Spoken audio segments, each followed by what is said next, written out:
اس کا مطلب یہ نہیں کہ آپ علیہ السلام کے جو حدیث مبارکہ ایسے پیاری پیاری باتیں ہمیں یقین نہیں ہوتا.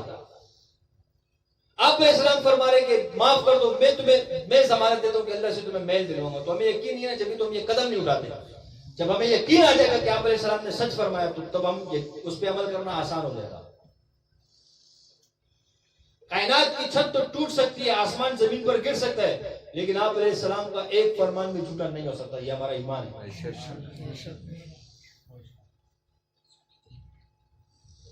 میرے اور آپ کی اخلاق تو بن جائے.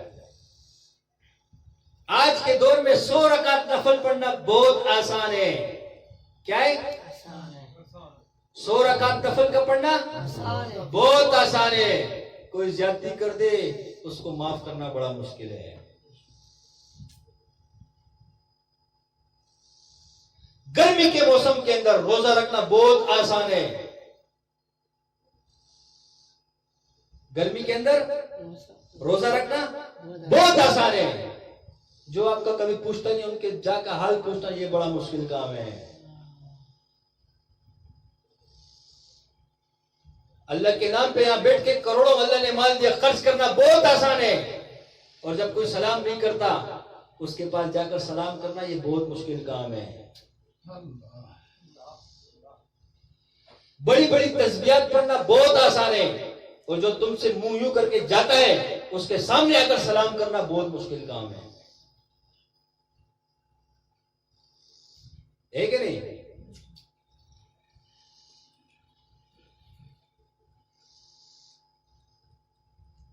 تو آج ہم اس اعمال پر آ جائیں. دیکھو آپ علیہ السلام کے اخلاق.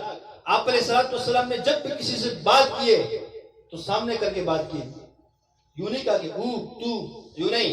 اگر آپ علیہ السلام نے کسی کو اشارے بھی کیے تو پورے ہاتھوں کا اشارہ یوں کر کے، او میرے بھائی. یہ نہیں کہ میرے بھائی، یوں کر کے آپ علیہ السلام نے اخلاق سکھایا. میں کسی کی پیٹ آئے، آپ علیہ السلام نے کسی سے ایسے بات نہیں کہ آپ علیہ السلام خود تکلیف برداشت کی، گھوم کے گئے، سامنے بیٹھے، پھر ان سے بات کی. ایک شخص راستے پہ جا رہے ہیں، آپ علیہ السلام کا اس صحابی سے کام پڑتا ہے، آپ علیہ السلام نے پیچھے سے کبھی آواز نہیں دی کہ اے فلاں صحابی. آپ علیہ السلام کو تیز چلے، اس کے سامنے گئے، سامنے یوں آئے، السلام علیکم، آپ سے میرا کام تھا، یوں کیا. ہم کس طرح کرتے ہیں؟ کہاں ہے نبی والے اخلاق؟ ہمارے اندر تو نہیں ہے. اللہ بنا دے. ہم اس کی محنت کریں، کوشش کریں. آپ علیہ السلام نے کبھی یوں نہیں جیسے ہم لوگ کرتے ہیں. جیسے یہ منصور بھائی بیٹھے ہوئے ہیں، اور منصور بھائی یوں کر کے نہیں کہ آپ علیہ السلام نے جب بھی کسی کو مخاطب یوں کر کے مخاطب ہوتے، یوں پورا مخاطب ہوتے تھے، توجہ دے کر. یہ آپ علیہ السلام کی اخلاق ہے. اور آپ علیہ السلام نے فرمایا سب سے بہترین شخص وہ ہے جس کے اپنے گھر والوں کے ساتھ، اپنی بیگم کے ساتھ اچھے اخلاق ہو. گھر کا بتایا، یہ نہیں بتایا کہ دوست کے ساتھ اچھے اخلاق ہو، جس کے گھر میں اچھے اخلاق ہو. کیونکہ بیگم کا روب جاننا بڑا آسان ہوتا ہے اور اس سے اخلاق سے بات کرنا بڑا مشکل ہوتا ہے.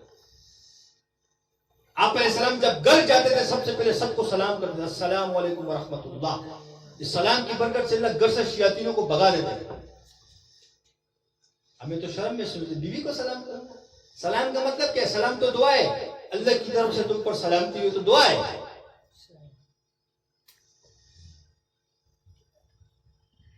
تو ہمارے اندر وہ اخلاق کہاں ہے؟ دیکھو آپ علیہ السلام نے جب لمبی لمبی نمازیں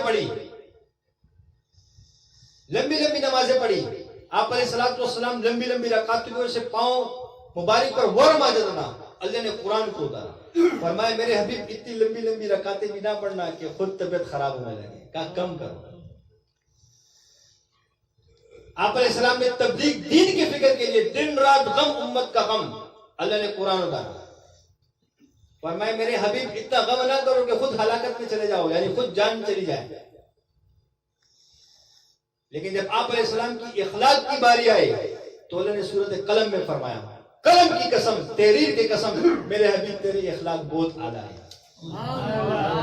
یہ نہیں فرمایا کہ اخلاق کو کم کرو، عبادات کو، نماز کو ابھی کم کر دو.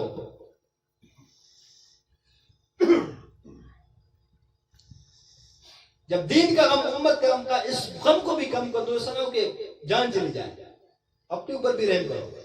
لیکن جہاں اخلاق کی بات ہے اللہ نے یہ نہیں فرمایا کہ کم کرو. اللہ نے کہا قسم کھا کے سورۃ قلم ابتدا میں قسم قلم کی اس کی تحریر کی میرے حبیب آپ کی اخلاق بہت زبردست بہت اعلیٰ ہے.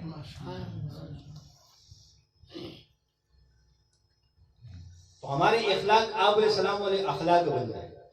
درگزر کا معاملہ سیکھے. جب کوئی زیادتی کرے اللہ کے لیے معاف کر دے. اور ایک بات اور سن لو, جس کے اندر معافی کا جذبہ ہو, معافی کا یعنی کسی نے زیادتی کر دی اس کو معاف کرتا ہو, خدا کی قسم سے اللہ قیامت کر اس کو جب دیکھیں گے کہیں گے اچھا معاف کرنا تو میری صفت ہے, تو نے میری صفت کو اپنایا, جا مجھے بھی شرم آئی میں نے بھی معاف کر.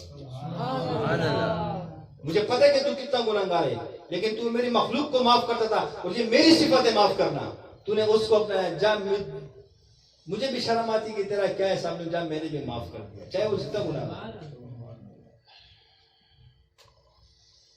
اور یہ اولیاء صدیقین کے اندر یہ اللہ یہ صلاحیتیں پیدا کرتا ہے کہ وہ معاف کرتے, بدلہ نہیں لیتے, کسی سے انتقام نہیں لیتے.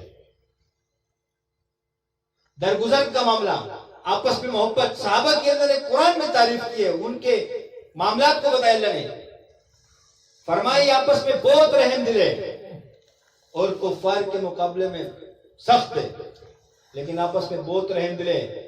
ایک صحابی کے گھر میں ایسے اخلاق صحابہ کے کہ ایک صحابی کے گھر میں کسی نے بکری کا وہ سری بھیج دی کہ آپ کھا لینا, اس کو اپنی فکر نہیں, اپنے بھائی کی فکر ہوئی, کہا میرے تو چلو ایک اور صحابیوں کا غصہ نہیں کھائے گا, وہ اس کے گھر بھیجتا ہے. اس کے بعد جب پہنچتی تو وہ کہتے ہیں مجھے کو چھوڑ, اس کو اس طرح 7 گھروں کے اندر گھوم کے اس پہلے والے شخص کے پاس آتی ہے. یعنی ایک دوسرے کا غم اتنا, یہ محبت تھی آپس میں. غالباً جنگ یرموک یا جنگ موتا کے موقع پر جب وہ صحابہ زخمی حالت میں ہیں, جنگ میں جہاد میں زخمی ہے, تو ایک صحابی کا چچا زاد بھائی پانی کا مشکیزہ بھر کے لے جاتے ہیں کہ ہو سکتے پیاس ہو لگی وہ پانی, اور وہ زخمی کیا زخم کی حالت میں چور ہے اور زمین پہ آہ آہ کی آوازیں آ رہی ہے, تو وہ اپنا چچا زاد بھائی پانی کا مشکیزہ لے کر جاتے ہیں صحابی رسول کے پاس, کہا پانی پیو. تو جب دوسرے ایک گروہ وہ بھی زخموں میں چور ہے, خون بہ رہے, اس کی آہ کی آواز سنتا ہے, وہ کہتے ہیں مجھے چھوڑو پہلے اس کو پلاؤ. اس کے پاس پانی لے جایا جاتا ہے, جب وہ ہاتھ میں مشکیزہ پکڑتے ہیں اور تیسرے کی جب آہ کی آواز نکلتی ہے تو وہ کہتے ہیں مجھے چھوڑو اس کو پہلے پانی پلاؤ. تو اس کو جب اس کے پاس جب پانی لے جایا جاتا ہے تو اس صحابی کا انتقال ہو چکا ہوتا ہے. پھر پانی جب اس دوسرے صحابی کے پاس لے جاتا ہے تو وہ بھی اللہ کو پیارے ہو چکے ہوتے ہیں, اور جب وہ پہلے والے کے پاس تو وہ بھی اللہ کے پیارے. موت کے وقت بھی اپنے بھائیوں کا خیال رکھا, یہ ہے صحابہ.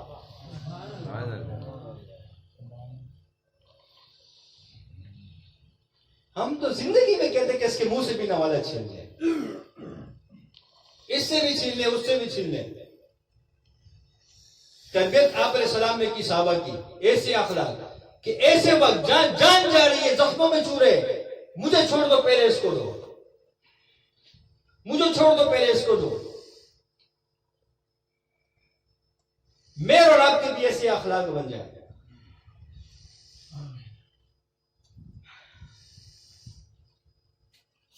ہم تو خوش قسمت ہے. امام شاذلی رحمۃ اللہ علیہ کیا فرماتے ہیں, ہمارے پیر کون ہے؟ ہمارے پیر حضور ہے صلی اللہ علیہ وسلم. جب ہمارے پیر حضور ہے تو اس حضور صلی اللہ علیہ وسلم کے اخلاق کو اپنائیں, ہمارے سلسلے کا فیض ہے.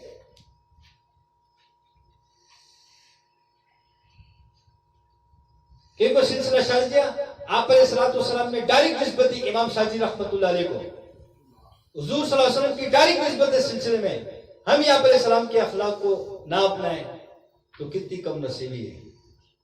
مجھے اور آپ کو کوشش کرنی چاہیے اور غیبت سے بچنا چاہیے. دیکھو جو شخص نماز پڑھتا ہو, داڑھی ہو, عالم ہو, مفتی ہو, جو بھی ہو, دیندار ہو, اس کو شیطان آ کے یہ نہیں کہے گا تو زنا کر, کیونکہ اس کو پتہ ہے شیطان یہ زنا سے بالکل نفرت کرتا ہے.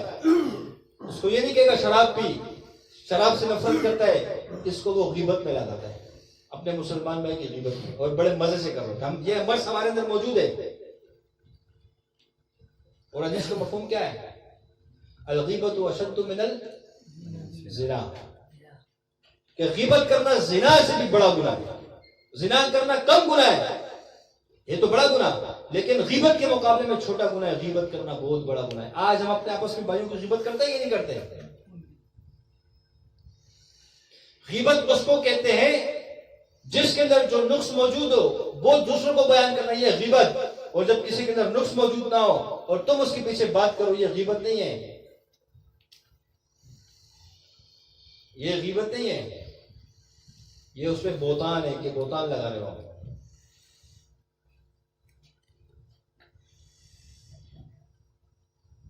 تو اللہ پاک ہم سب کی حفاظت کرے، ایسے تمام امراض سے اللہ پاک ہم سب کو بچائے. تو بھائی ہمارا سلسلے میں ذکر کرنے کا مقصد یہ ہے کہ ہم اس لیول تک پہنچے، اتنا اللہ کا ذکر کریں اور مشائخ کی صحبت میں رہ کر، مشائخ کی صحبت میں رہ کر ایسا کوئی کام نہ کرے جو ہمارے بڑوں کی اذیت کا سبب بنے، بلکہ ہم ایسے کام کریں کہ کوئی شخص بھی جائے تو ہمارے مشائخ کو کہ بڑوں سے کہیں کہ آپ کو فلاں بچہ ماشاءاللہ اللہ نے اس کو بڑی سفارش سے نوازا ہے، تعریف کرے وہ. ایسا نہ ہو کہ ہماری شکایتیں کوئی کرے ہمارے اخلاق کی وجہ سے، ہمارے کردار کی وجہ سے، اور پھر وہ ہمارے مشائخ کی عزت کا سبب بنے. مجھے ایک بات بتاؤ، ایک شخص پر انسان اپنے اولاد پر محنت کرتا ہے اور وہی اولاد اپنے ماں باپ کے لیے اذیت کا سبب بنتا ہے، تو ماں باپ کتنے پریشان ہوتے ہیں، وہ خون کے آنسو روتے ہیں کہ اس بچے کو ہم نے پیدا کیا، اس کی پرورش کی، اس کو پالا، آج یہ بڑوں کے ہماری عزت کا سبب بن رہا ہے. تو اسی طریقے سے ہمارے بڑے ہم پہ محنت کر رہے ہیں، ہم ان کی تربیت پہ چل رہے ہیں، ان کی صحبت میں ہیں. ایسا نہ ہو کہ ہمارے مشائخ کی محنت، اپنے گھر کو انہوں نے چھوڑا، گھر کے معاملات کو چھوڑا، اس امت کی غم کے اندر وہ مبتلا ہے، اس امت کے غم میں پریشان ہے کہ کیسے یہ امت اللہ کا ذکر کرنے والی بن جائے، اللہ کے ساتھ تعلق والی بن جائے، اللہ کی معرفت کو حاصل کرنے والی بن جائے. اس غم کے اندر مبتلا ہے اور ہم پر سالوں سے محنت ہے اپنے بڑوں کی، اور ہمارا کوئی کارنامہ ایسا ہو کہ اپنے بڑوں کے لیے مسجد کا سبب بنے. تو بتائیں ہمارے بڑوں کے دلوں پہ کیا گزرے گی، سوچے ذرا. ہمارے ماں باپ نے خدا کی قسم سے ہمیں پیدا تو کیے، لیکن اللہ کے ذکر پہ کس نے لگایا؟ ہمارے شیخ نے لگایا. کس نے لگایا؟ شیخ نے لگایا. ہماری تربیت کرنے والا کون ہے؟ ہمارے بڑے. آج بڑوں کی تربیت نہ ہوتی تو ہم اللہ کا ذکر کرتے؟ آج ہم یہاں بیٹھے ہوتے؟ یعنی ہمارے باپ نے ہمیں لگایا. کس نے لگایا؟ ان اللہ والوں نے لگایا. اور اس کے بارے میں بڑی بحث ہوئی ہے. ایک کہتے ہیں کہ باپ کا درجہ بڑا، علماء کہتے ہیں، دوسرا کہتے ہیں کہ استاد کا درجہ بڑا. یہاں بڑی بحث ہوئی علماء کی آپس میں. ایک کہتے ہیں کہ باپ نے پیدا کیا، کہا ٹھیک ہے پیدا کیا، لیکن اس نے اس کو انسان بنایا، اللہ کے ساتھ تعلق والا بنایا، اللہ کا بندہ بنایا، اللہ کے ساتھ معرفت والا بنایا، اس علم کو سکھایا. استاد کا درجہ بڑا ہے.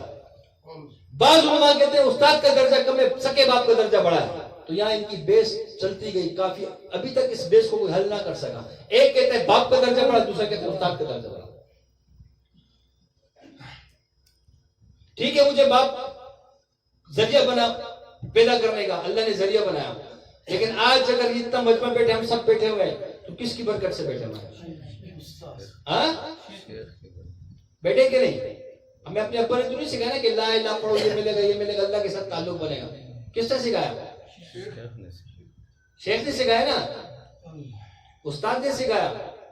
ہماری تربیت کون کر رہا ہے؟ ہمیں یہ کون بتاتا ہے کہ یہ گناہ ہے، یہ صحیح ہے، یہ غلط ہے؟ باپ بتاتا ہے یا شیخ بتاتا ہے؟ یہی علم کون سکھاتا ہے ہمیں مدرسوں میں؟ باپ سکھاتے ہیں اور شیخ سکھاتا ہے. وہ بھی شیخ ہوتا ہے، جو شیخ الحدیث ہوتا ہے، وہ بھی جو استاد ہے وہ بھی شیخ ہوتا ہے. اس کا استاد سکھاتے ہیں نا. یا بچے کو جب اسکول بھیجتے تو وہاں اس کو تعلیم کون سکھاتا ہے؟ استاد سکھاتا ہے، ابا سکھاتا ہے.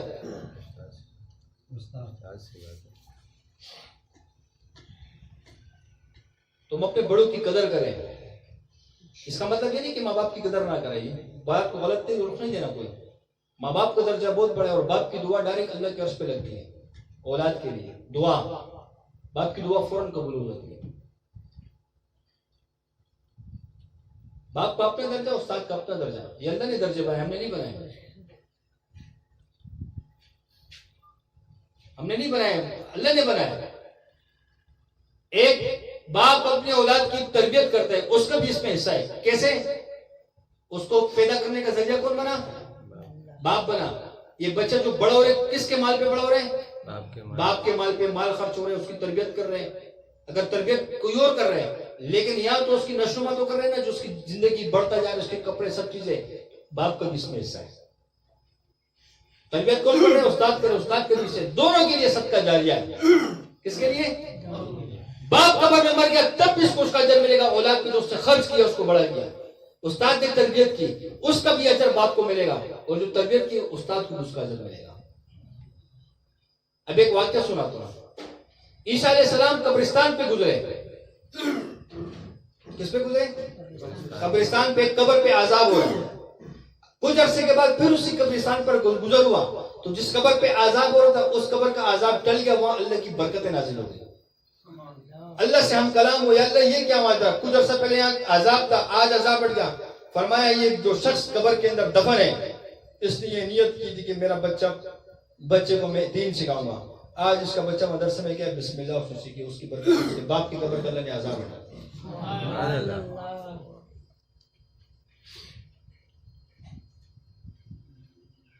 فرمایا جس نے ماں باپ اولاد کی تربیت اچھی کی ہے اس کے لیے صدقہ جاریہ ہے. پوچھو گی اچھے کی بھی برے کی بھی. تربیت نہیں کہ اللہ پوچھے گا میں نے تجھے امانت دی تھی، تو کوئی گھر سے نہیں لے کر آیا تھا، میں نے امانت دی تھی، تو نے کیا اس کی تربیت کی؟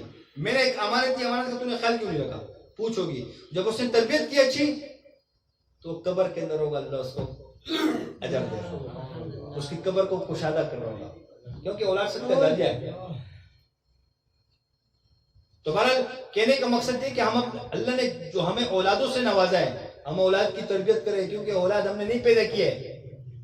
جاؤ نا تم نطفہ جا کے ڈالو کسی برتن میں، 100 سال رگڑو اس کو بناؤ اولاد، تمہارا کوئی کمال نہیں ہے، یہ اس رب نے پیدا کیا ہے. اور جس کو نہیں دینا چاہے خدا کی قسم سے تم 100 سال کچھ کر لو نہیں. ابراہیم علیہ السلام کو اللہ نے 86 سال کی عمر کے بعد اولاد دی. 86 آپ نے نبی کو نہیں دی اولاد، اللہ نے 86 سال کی عمر کے بعد دی. ایک اور نبی ہے غالباً زکریا علیہ السلام یا کوئی اور ہے، اللہ کو ان کی معاف فرمائے. اللہ نے اولاد دی مایوسی، اللہ نے پھر بڑھاپے میں اس کو اولاد دی. اللہ نے کہا اولاد تو ہم دیتا ہے. سلیمان علیہ السلام کو اللہ نے 100 بیٹے دیے. کتنے؟ 100 بیٹے تھے، 100 بیویاں تھی، 100 بیویاں تھی. بعض علماء سے سنے کہ 200 بیویاں تھی، 100 200 کا یہ اختلاف ہے. بہرحال 100 بیویاں تھی سلیمان علیہ السلام کی. ایک دل میں خواہش ہوتی کہ آج رات 100 سے صحبت کرتا ہوں، 100 سے اللہ اولاد دے گا، 100 کو اللہ کے راستے کا مجاہد بناؤں گا. کیا کہا؟ 100 کو اللہ کے راستے کا مجاہد بناؤں گا. 100 سے ملاقات کی. 1 سال کے بعد ایک ہی سے اللہ نے بچہ دیا، 99 سے نہیں دیا. اور ایک سے جو بچہ دیا جب اس کو دائی نے کرسی پہ رکھا تو بچہ بھی اپائج جیسے پولیو کا ہوتا ہے معذور بچہ دیا. اللہ نے فوراً وہی نازل کر دی، سلیمان یہ بچہ تم پیدا کرتے ہو، ہم پیدا کرتے ہیں. تم نے کہا کہ میں 100 سے ملوں گا، 100 بچے پیدا ہوں گے. اس ٹائم آپ نے انشاءاللہ کہنا بھول گئے، اپنے اللہ کو یاد نہیں کیا، انشاءاللہ نہیں کہا. اللہ نے اپنے نبی کے ساتھ دیکھو معاملہ کچھ اور کر دیا امت کو سکھانے کے لیے کہ ہر وقت انشاءاللہ اللہ کو ساتھ یاد کرو.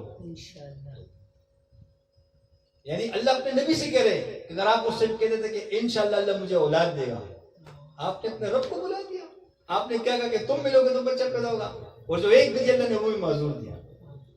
اس نبی کو جس کو اللہ نے ایسی بادشاہ دی کہ جناتوں پر بھی بادشاہی، پرندوں پر بھی بادشاہی، تخت ہوا میں اڑ رہے ہیں، جناتوں کو حکم کیے جا رہے ہیں یہ کام کرو وہ کام کرو. خانہ کعبہ جناتوں سے بنوایا. تو میرے جان کے ٹوٹو یہ سب اللہ کے قبضے قدرت میں ہیں، ہمارا کوئی کمال نہیں ہے.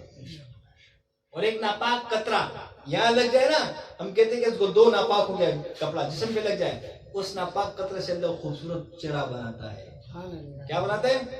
خوبصورت چہرہ بناتا ہے. آنکھیں کیسی بنا دیتا ہے، ہڈیاں کیسی بنا دیتا ہے. یہ اللہ کا کام ہے، قدرت والا ہے. بات لمبی ہوتی جا رہی ہے تو انشاءاللہ تعالی ہم کوشش کریں کہ آپ علیہ الصلوۃ والسلام کے اخلاق کو اپنے ذکر کو اخلاص کے ساتھ کریں گے. اس میں کسی قسم کی غرض نہ ہو. اللہ کی ذات علی پہ مضبوط یقین بنائیں. اللہ کو ہر ٹائم یاد کریں. کسی کام کو پہلے کرنے سے پہلے بھی اللہ کو یاد کریں، اس کام کے دوران بھی اللہ کو یاد کریں. اس کا نام کریں گے نا انشاءاللہ. ساتھی قریب ہو جائے ذکر کال کو، اس کے بعد انشاءاللہ لنگر ہوگا. قریب ہو جائے ساتھی.